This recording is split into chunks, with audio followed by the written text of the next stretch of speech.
À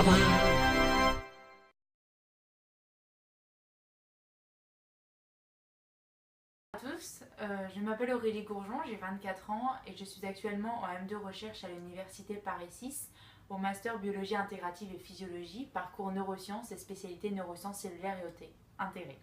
Au préalable, j'ai suivi des études d'ergothérapie, donc je suis ergothérapeute et je me suis intéressée énormément à la santé publique et plus particulièrement au plan AVC.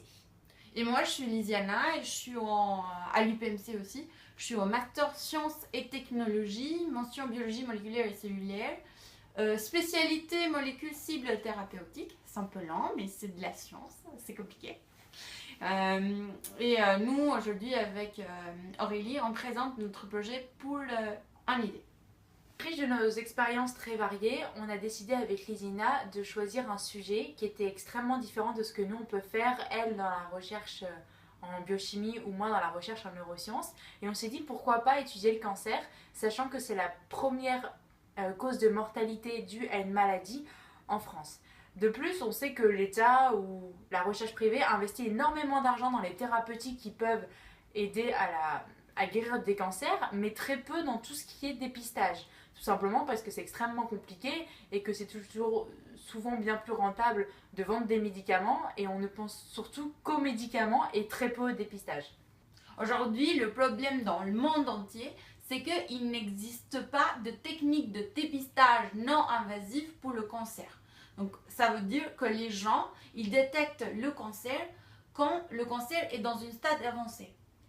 Ça veut dire quoi ça? Ça veut dire que détecter un cancer dans un stade avancé, c'est que tu as une espérance de vie qui est très courte après et aussi c'est très coûteux pour trouver des nouvelles molécules thérapeutiques. Donc c'est pour ça que nous, on propose une technique qui n'est pas invasive.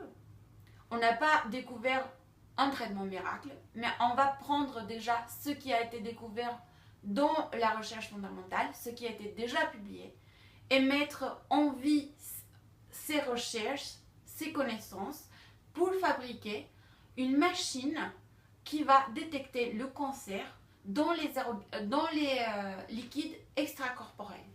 Donc en plus d'être une grande avancée dans le dépistage en étant une technique complètement non invasive, ça permet de gagner de nombreuses années dans la recherche et développement car on peut passer du stade 1, donc qui est la découverte de la molécule du biomarqueur, directement au stade 4 qui est le stade de recherche préclinique sur les patients. Gagner ces deux stades, ça fait tout simplement gagner entre 10 et 15 ans de recherche.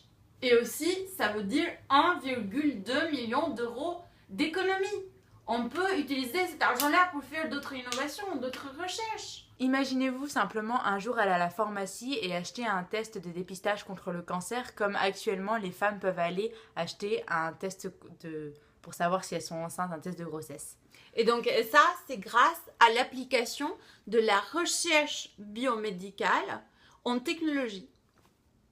Voilà, c'est ça notre projet. On espère être tenus et rendez-vous pour le week-end du 14 juin.